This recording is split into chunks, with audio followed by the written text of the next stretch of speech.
find ourselves on different sides of a line nobody drew, though it only be one in the higher eye. Down here where we live it is two. I to my side call the meek and the mild, you to your side call the word.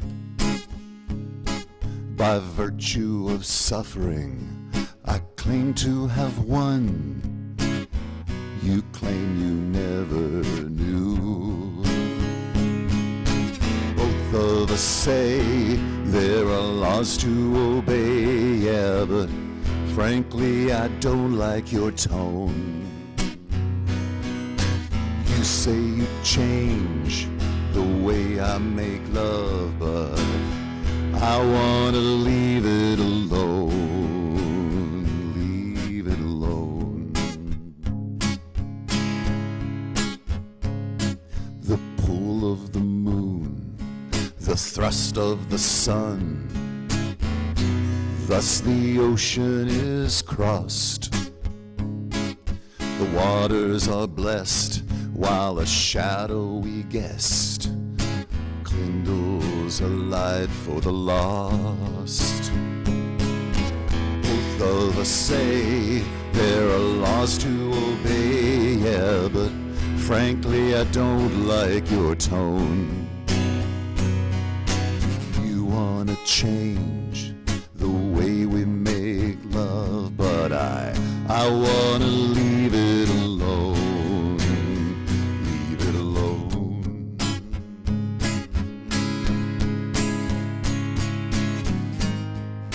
Down in the valley, the famine goes on.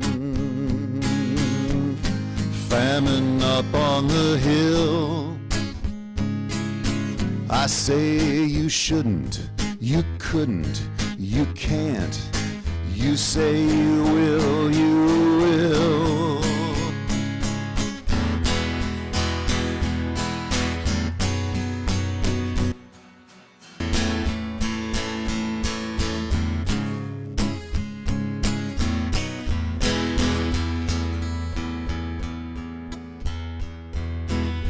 You want to live where the suffering is.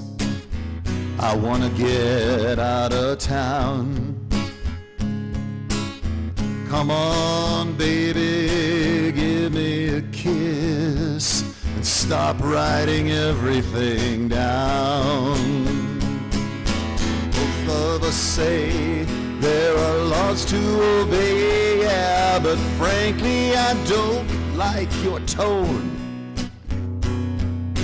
You wanna change the way I make love, but I wanna leave it alone, leave it alone.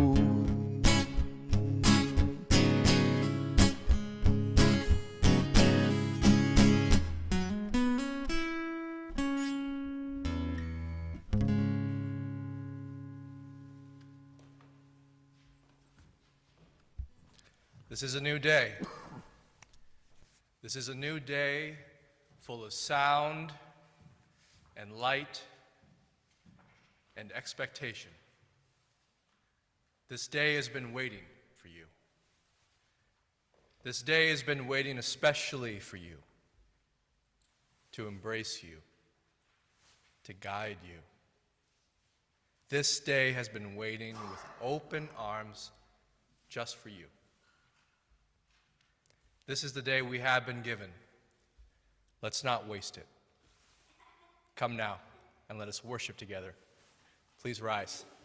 In body or spirit for our first hymn in the gray hymnal, 119, Once to Every Soul and Nation.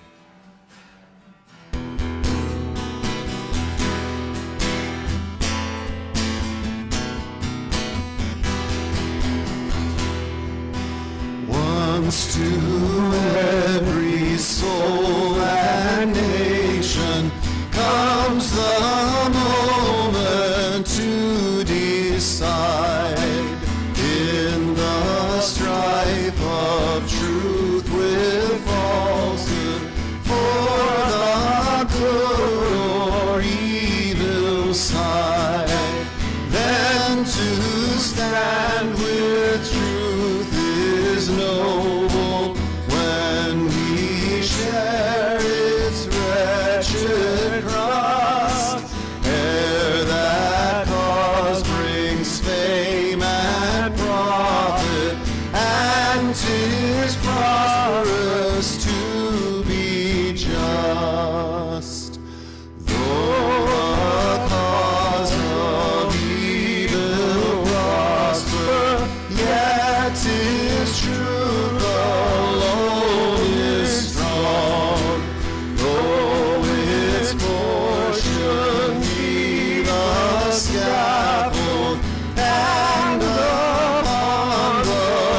while the flower stands alive to the multitude make virtue of the faith they have denied.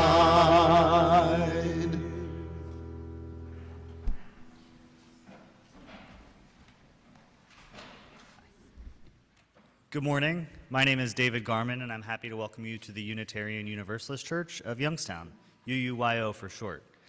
We have a few announcements this morning. After service, we have a newcomer circle. If you're new to this place, please join us in Schweitzer Lounge downstairs. You can also join Reverend Joseph in the boardroom to discuss vulnerability, the worship theme for March. Please join us for a conversation on Prophetic Sisterhood, a collection of stories of female Unitarian and Universalist ministers in the Midwest during the 19th century. It is this Wednesday, February 22nd at 7 p.m. at the church and on Zoom, facilitated by Melissa Smith and Reverend Joseph. Now, Melissa Smith will offer our chalice lighting.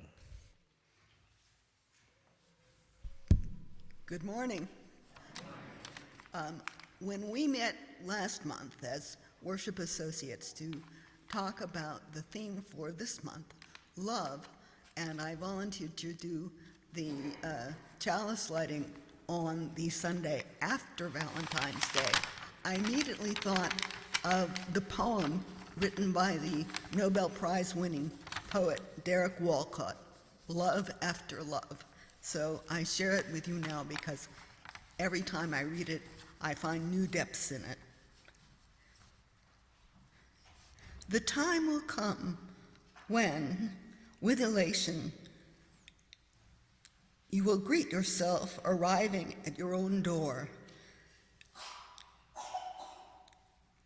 to your own mirror, and each will study each other's welcome and will say, sit here, eat. You will love again the stranger who was yourself.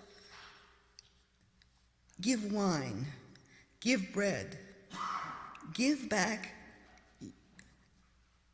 your heart to yourself, to the stranger who has loved you all your life, whom you ignored for another, who knows you by heart. Take down the love letters from the bookshelf, the photographs, the desperate notes, and your own image from the mirror. Sit, feast on your own life.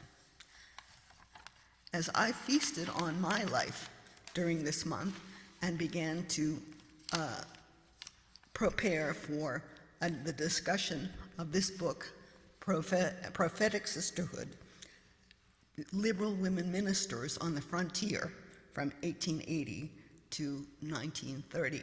And I have one extra copy if anyone would like to peruse it during the next couple of days. I saw it in the Google or Bing for services that had been led in other churches on this theme, and I found multiple ones, and in the passing, since they were in Unitarian Universalist churches and fellowships, I made note of how they conduct their services.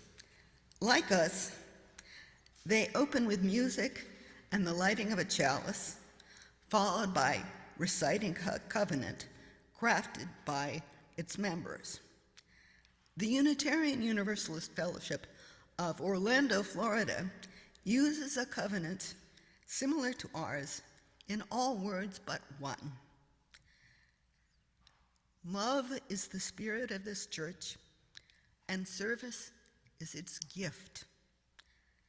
Well, our covenant affirms appropriately that service is the law we seek to abide by, and is a cornerstone of which is social and environmental justice, I found the difference: service as a gift in itself.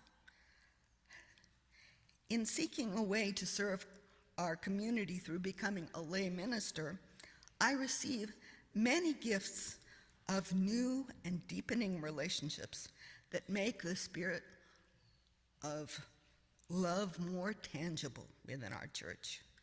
We may focus our energies in different directions, but our love becomes more universal in bonding with each other. Back in November, Reverend Joseph spoke on the theme of the joy we find in our interconnectedness. In January, the theme of centering ourselves, he spoke of finding in our center in the tilt towards one another. So in the small sector, the UU sector of the interconnected web of existence of which we are all a part, I borrow the chalice lighting words of the Orlando Fellowship. In the light of truth, the warmth of love, we gather to seek, to sustain, and to share.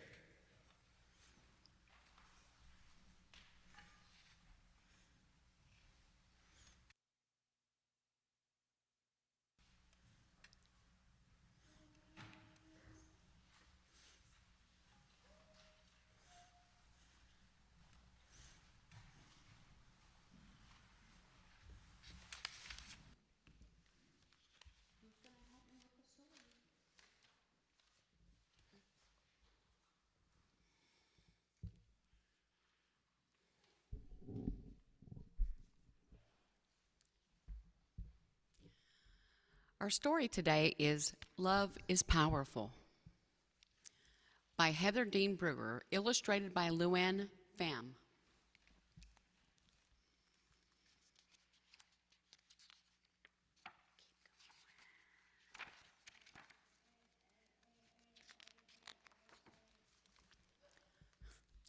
Mari spilled crayons onto the table. They made a messy rainbow. "What are we coloring, Mama?" she asked. Mama smiled. "A message for the world." Mari ran to the window and pressed her nose to the glass. Far below, people walked in different directions. Buses, cars, and trains. Taxis honked and grumbled down the busy street. Mari asked, "How will the whole world hear?" "They'll hear," Mama said, "because love is powerful." Mari climbed onto her Mama's lap. The crayon smelled sharp and new. Mama used one to write some letters. Even though Mama's words stretched across the poster, they would be too small for the world to read, Mari thought. Mari picked up a crayon as she made her own sign. She imagined her friends in their apartments across the city, Grandma and Grandpa a plane ride away, and all the people in other countries. Mari wondered, how will the whole world see the message? Mama hugged her close. "They'll see," she said, "because love is powerful."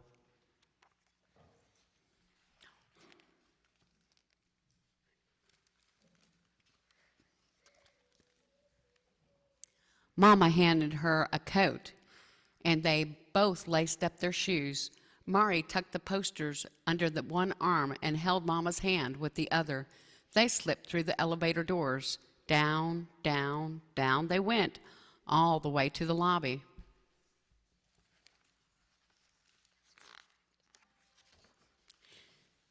Mari hopped onto the sidewalk, then stopped and looked up. The street was packed with people, more people than she had ever seen in her entire life.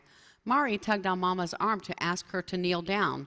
Then she whispered in Mama's ear, "Mama, it's so loud, and there's so many people. They won't hear our message." Mama said, "They will hear, little Mari."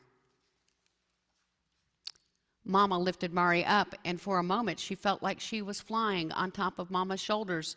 Mari could see the crowd swell for blocks. Hundreds and thousands and even hundreds of thousands of people marching down the street. Look at all those pink hats. I wonder what kind of march this was. Some held signs like Mama's, all saying different things. Everyone cheered as they walked together. Mama joined them. Mari bobbed above the crowd like a canary fluttering over trees. She felt as tall as one of the buildings. Mari raised her sign for everyone to see. Even though she was small and the crowd was very big, so big she didn't think anyone would hear, she called out her message. Through the roar, her voice was heard, and someone shouted the message back. Mari yelled again, and more joined in. Again, she yelled the message. This time, when the crowd called back, Mari's message rumbled down the street and echoed off the buildings. It was as loud as breaking waves. Love is powerful. The end. Now the kids are going to be going to class and they're going to be working on making signs. So they're going to be thinking about what kind of message they want to send to the world. So I leave you with that thought. What kind of message do you want to send to the world? Time to go to class. I think our covenant might be a good start, don't you think? It's in the order of service, in case you're looking for it. And please recite with me. Love is the spirit of this church, and service its law. This is our great covenant, to dwell together in peace, to seek the truth in love, and to help one another.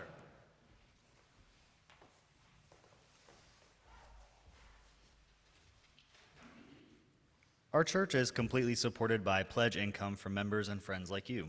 If you wish to make an offering to us, please designate on your check or envelope that it is for UUYO.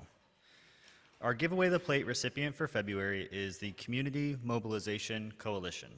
Since October of 2021, CMC has sponsored virtual legislative forums to educate the community on bills that have been proposed and passed in the Ohio legislature that may impact the lives of people in our community. We will now receive the offering that supports the life of Youngstown, the Mahoning Valley, and our wider world.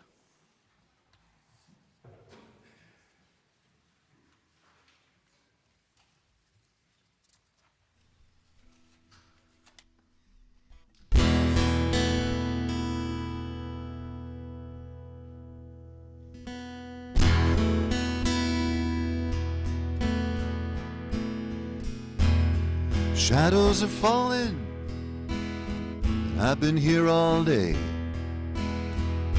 It's too hot to sleep, the time's running away. I feel like my soul has turned into steel. I still got the scars that the sun won't heal. There's not enough room to be anywhere. It's not dark yet, but it's getting there.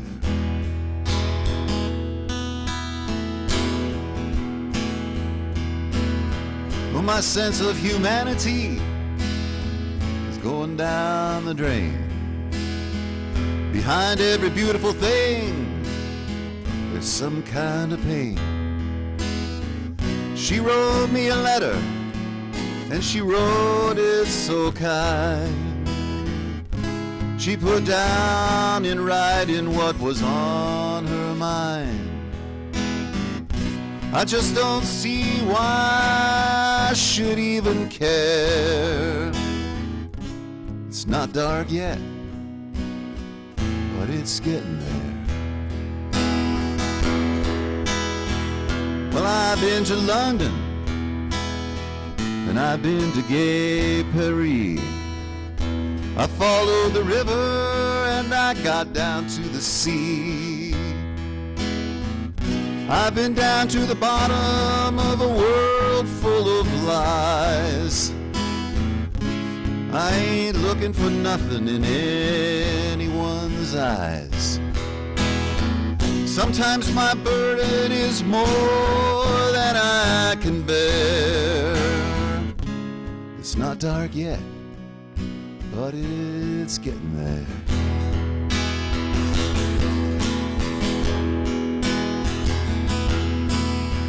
I was born here and I'll die here against my will.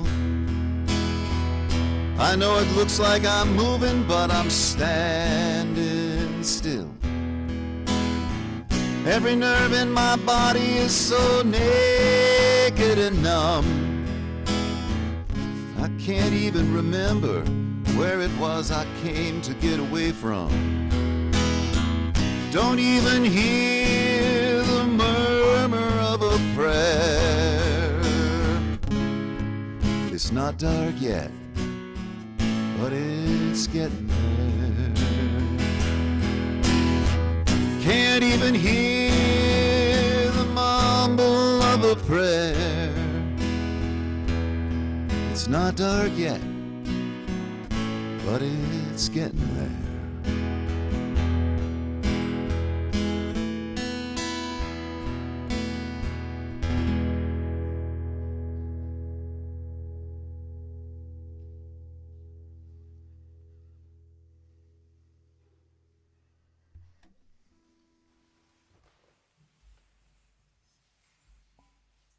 Jennifer wanted me to say thank you for all the condolence cards and letters. Her father passed away a couple weeks ago. Let's continue to hold that family and everyone who's experiencing loss. Our neighbors in East Palestine who are still in a precarious state, and those in Syria and Turkey. Let's hold them all in this beautiful sanctuary in Youngstown.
This morning's readings are some collected statements from civil rights activist A. Philip Randolph.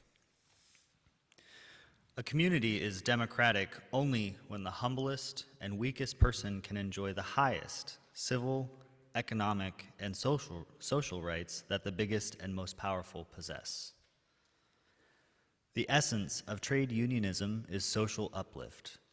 The labor movement traditionally has been the haven for the dispossessed, the despised, the neglected, the downtrodden, the poor. Justice is never given.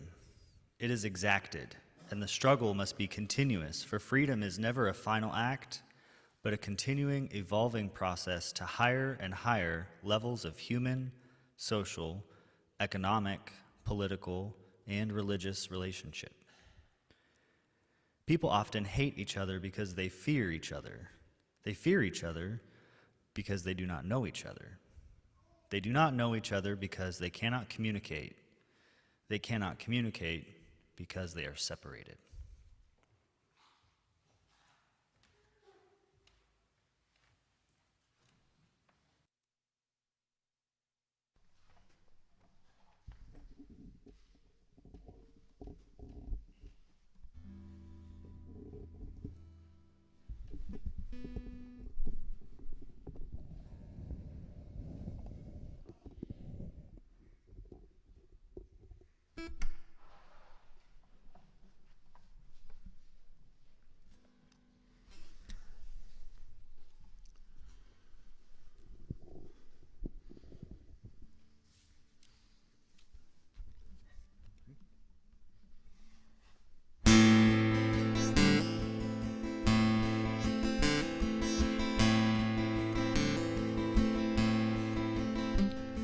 Soon as you're born, they make you feel small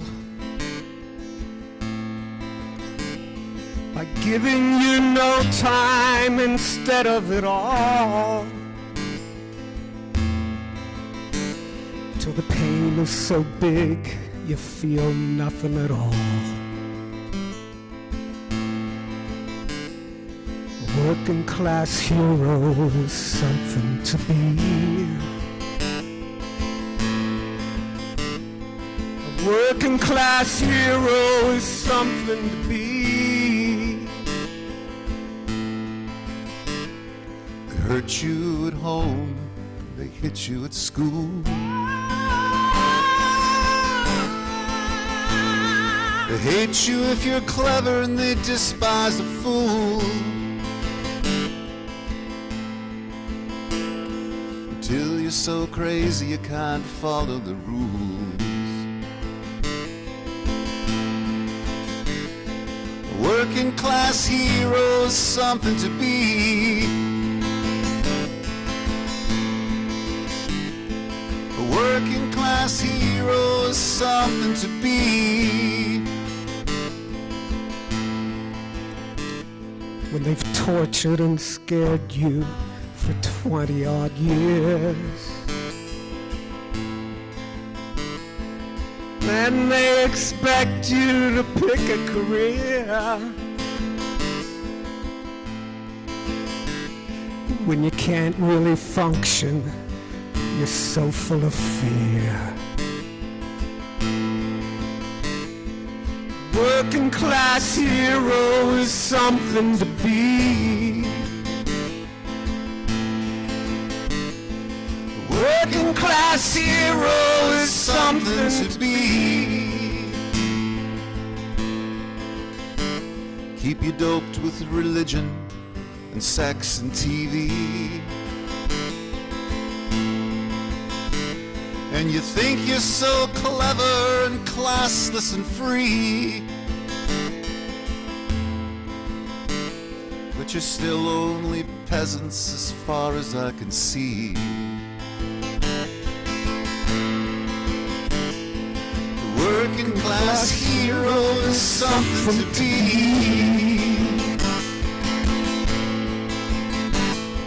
The working class hero is something to be.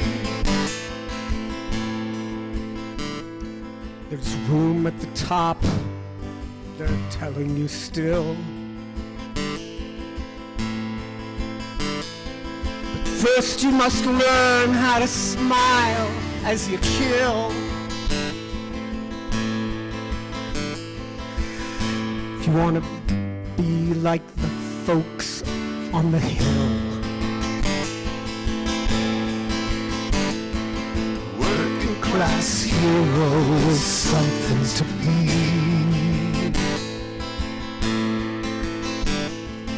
Working class hero is something to be. If you want to be a hero, just follow me. If you want to be a hero, well, just follow me.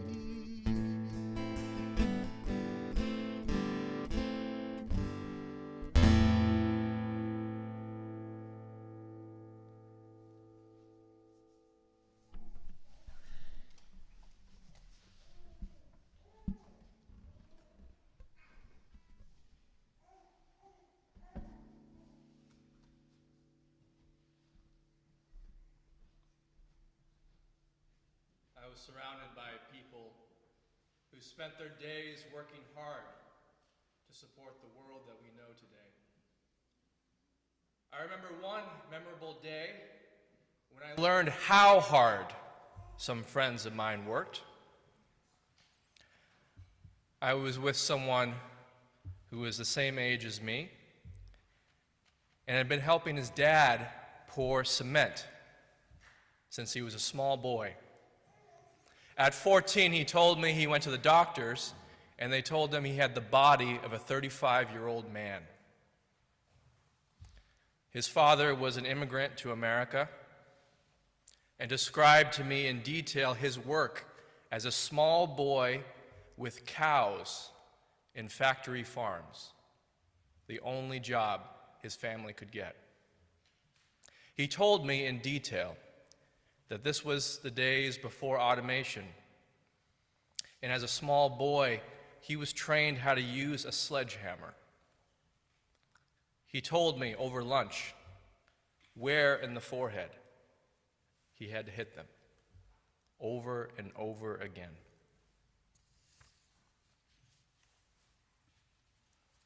So that left an impression on me.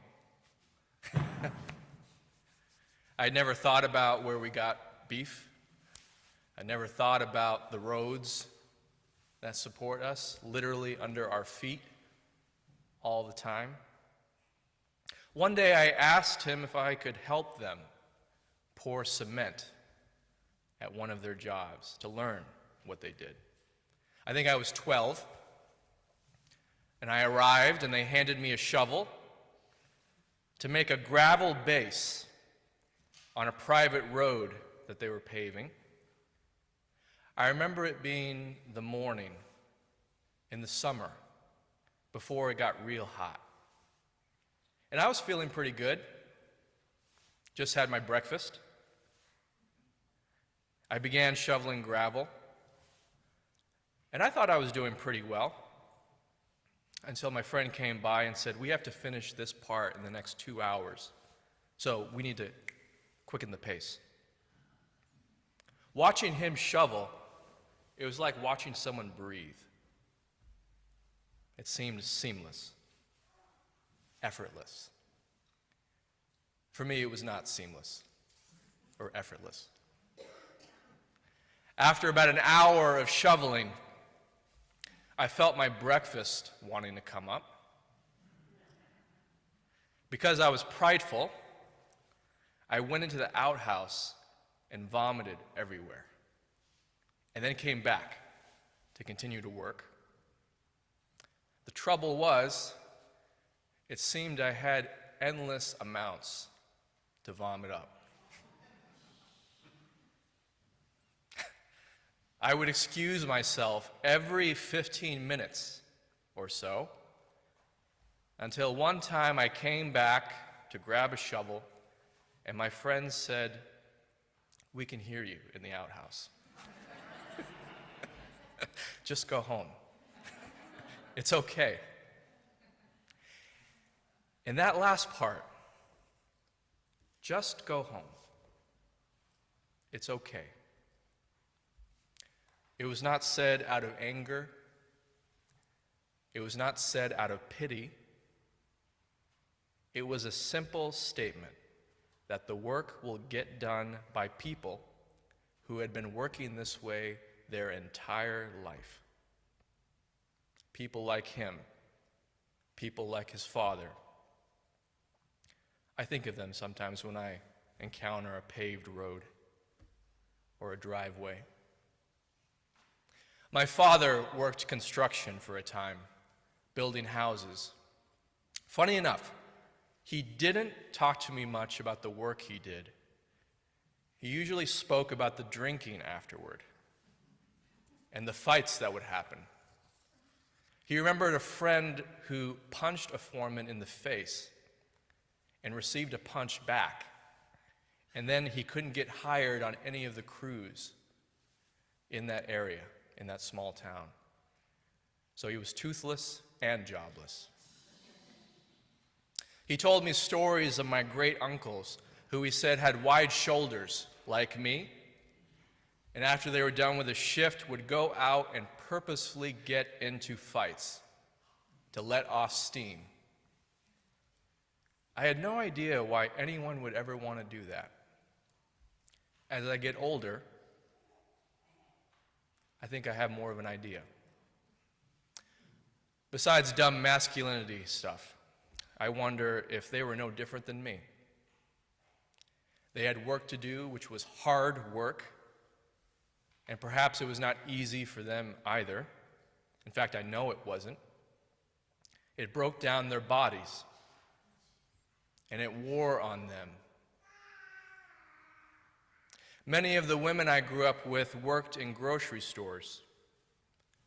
My Aunt Eunice worked in a grocery store as a clerk and then a manager for nearly 30 years. She never talked much about her work. What she wanted to talk about was religion. Work was a means of survival, but it wasn't her real work. Her real work, she felt, was salvation, saving souls. Working in a grocery store allowed her family to eat and have a roof.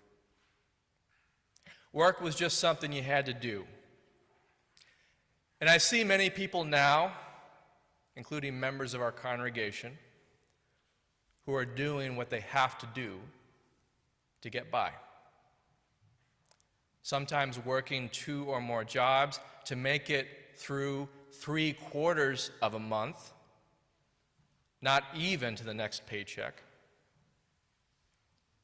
It makes one so tired and exhausted they can't even think, let alone wonder or dream.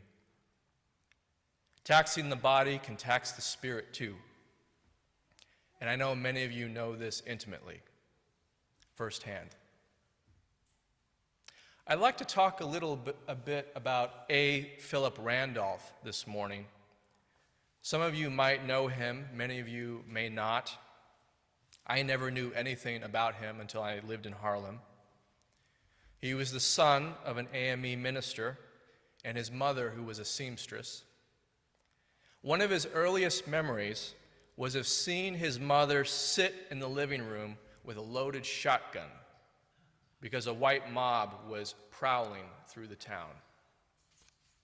He remembers his father putting a pistol in his jacket to make sure his friend at the local jail didn't get lynched. I didn't know this, but I looked this up. Like me, actually, he began as an actor in New York City. He loved the theater. And through his life experiences became increasingly bothered by differences in class, exasperated by color. He would stand on soapboxes in Harlem, imagine this, begging people who walked by to become aware of class and how class informed their life so that we might have more compassion and help one another. He called it his gospel. And he said what he was doing was inherently religious. It was about recognizing the dignity of a working person. And out of respect and compassion, taking appropriate action. That action led him to organizing the first black labor union in the United States. Black train porters came to him, said they wanted a union, but they didn't know how. And they knew he wasn't a train porter, and that he didn't work for the railroad, and so he was less likely to be corrupted. That's what they said. At the time, Franklin D. Roosevelt was asked to sign a bill outlawing racial discrimination in the workplace, and he refused to sign it. A. Philip Randolph organized 100,000 black working-class people to come to Washington, and shortly after, you know what Roosevelt did? He signed it and said it was one of the best pieces of legislation ever. It only took 100,000 people to convince him of that. One of the tenets of Randolph's gospel is that nothing happens without organization and pressure. Nothing happens without organization and pressure. Having values is a good starting place, but it's a starting place. If you want to enact real change, it is possible only through organization and pressure. You don't need to look too far to see the line of working class heroes who are also spiritual leaders. Jesus himself was supposedly a carpenter. The old joke is that there is no mention of anything he built. So we're not sure about the quality of his carpentry. But we know what he stood for. In his first sermon, he said, "Blessed are the poor," which today I think could be translated as "Blessed are the working people." Blessed are the working people. The Buddha, who came from wealth, felt it was necessary to be exposed to daily life beyond the confines of that culture. That exposure led him to say that everyone is capable of enlightenment. Every person of every class, every gender. He didn't uphold the caste system. Two of my favorite examples are Simone Weil and Dorothy Day, who from different orientations expressed a need to be in touch with the spiritual lives of working people. I consider A. Philip Randolph a person in that lineage. I think what we do guides who we think we are. And I think it makes a world of difference whether we actively choose to appreciate what we do and appreciate what others are doing, or whether we separate ourselves from what we're doing and separate ourselves from what other people are doing. And I think living in Youngstown gives us a special opportunity to appreciate ourselves,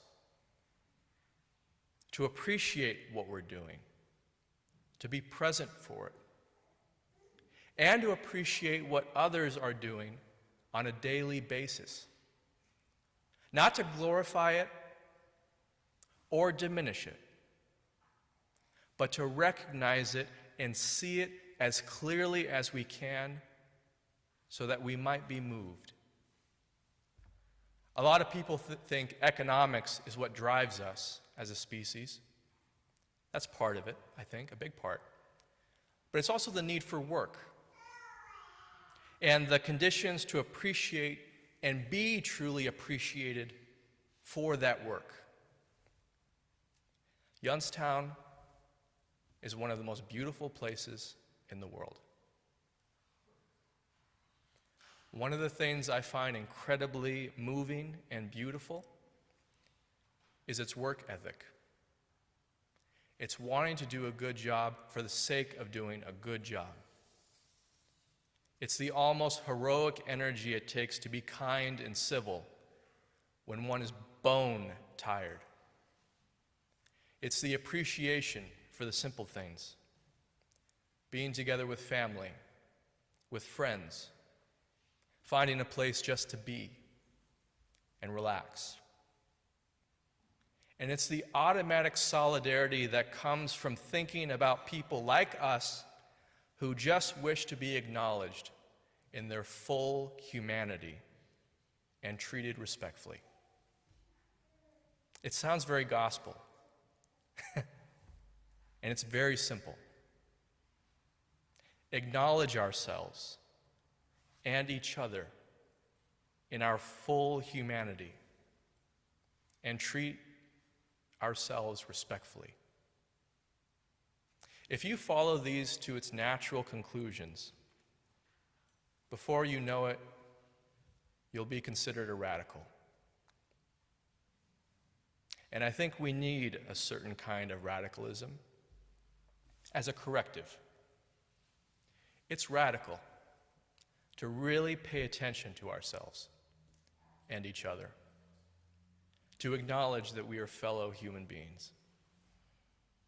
What I appreciate about Youngstown is the love I experience here is tangible. It's shown with a wonderful potluck, with someone who buys a drink and says, "I know you, you can pay me back later." It's the way people circle around each other in times of need to make sure someone is cared for. It's the way we can teach each other that you don't need to give up or change your identity to be respected and cared for. It's knowing we have a church here that's here for you in lean times and in flush times. Youngstown is a working class community, and I love that. Even if you're not part of the working class and you live within Youngstown, you are forced to know what that means. And what that means is we can truly learn to accept and love ourselves as we are. We've grown so separated, and I wonder if part of that separation is a sense of shame or defensiveness. When we're secure in who we are, we don't need to be intimidated or thrown off by people who are different. When we are secure in our work, it opens us up to the work that others are doing. And don't get me wrong, I don't think that means we have to love our work. But it means we can be open to the reality of our work, including its struggles. Struggles are not bad if we know how to treat them. The struggle for train porters showed A. Philip Randolph the meaning of the gospel: to lift each other up, not just in shared prosperity, but in shared dignity. To see each other, every person, as a manifestation of something special and wondrous. Nothing can diminish that. I heard one time someone interviewed Cesar Chavez, who organized farm workers in California, and they said to him, "Wow, these workers sure love you." And Cesar Chavez replied, "Well, I love them." For me, that is a definition of what it truly means to be religious. A. Philip Randolph lived out that true definition in his own time, in his own way. He saw the plight of workers, particularly workers of color, and he was moved out of compassion to do something about it. I'm not expecting all of you to go out and start a movement for workers. I'm not. But I believe there is one coming.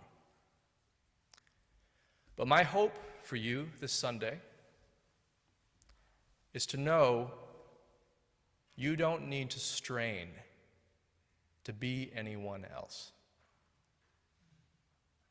Whatever your class or background, please don't strain to be above or beyond anyone.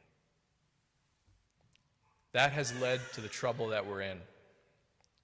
For a moment, please don't restrict yourself to the life that you're living. Whether you consider yourself rich, middle class, working class, in the end, the dignity deserved is the same. Imagine if we truly felt that. The dignity deserved is the same. That simple feeling is the stuff radicals are made of. People like you and I, perhaps, who are willing to look at our lives, including our past and our struggles, and not dismiss any of it. There is no need to wait until we've achieved something or ascended to some hill to rest in the beauty of who we are. That beauty remains under all conditions. It cannot be tarnished. It cannot be taken away. And in the end, it can't be bought or sold. Please pray with me. Spirit of love, so grateful for this day. So grateful to be part of this community here at this church and here in this city of Youngstown at this time. Please open our hearts and our senses to what is happening to us, to what is happening around us, which is also happening to us. Please give us the courage to open ourselves and stay with it so that it might change us and move us. We're so grateful for every person who is here this morning, every person who is watching us on Zoom in health and in ill health. Thank you for their lives. For each one is a blessing. All this we pray. Amen. And please rise in body or spirit for our closing hymn, which is in the teal hymnal, 1008, When Our Heart is in a Holy Place.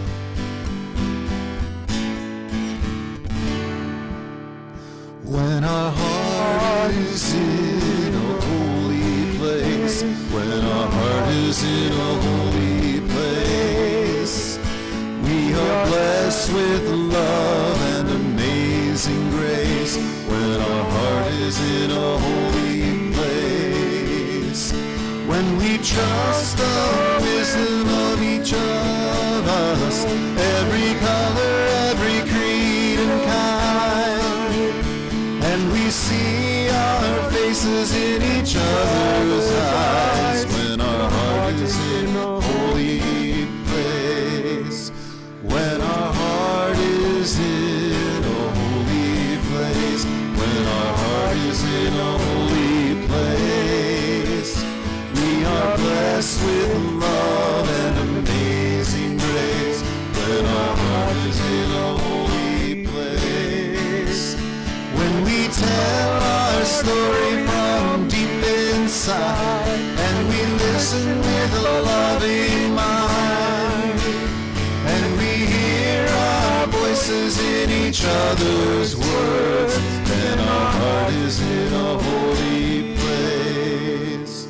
When our heart is in a holy place, when our heart is in a holy place, we are blessed with love and amazing grace. When our heart is in a holy place, when we share the silence of the sacred space, and the God of our hearts stirs within, and we feel the power of each other's faith, and our heart is in a holy place. When our heart is in a holy place, when our heart is in a holy place, we are blessed with love and amazing grace. When our heart is in a holy place.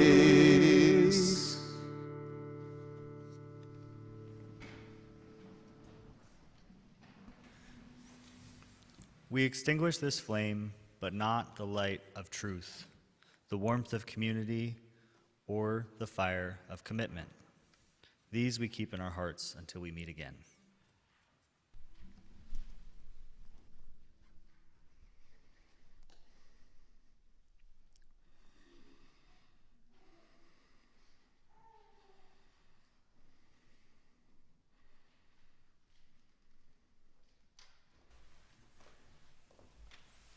As you depart, please remember the one great fact: you are loved and never truly alone.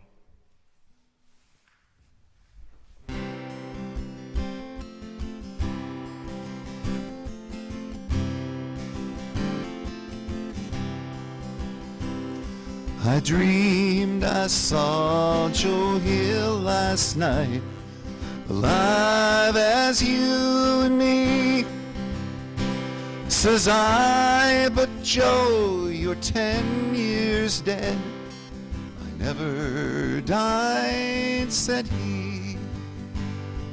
I never died, said he. Copper bosses killed you, Joe. They shot you, Joe, says I. Takes more than guns to kill a man, says Joe. I didn't die, says Joe. I didn't die. And standing there, as big as life, and smiling with his eyes, says Joe, what they can never kill goes on to organize, goes on to organize. From San Diego up to Maine, in every mine and mill, where working men defend their rights, it's there you'll find Joe Hill. It's there you'll find Joe Hill. I dreamed I saw Joe Hill last night, alive as you and me. Says I, but Joe, you're 10 years dead. I never died, said he. I never died, said he.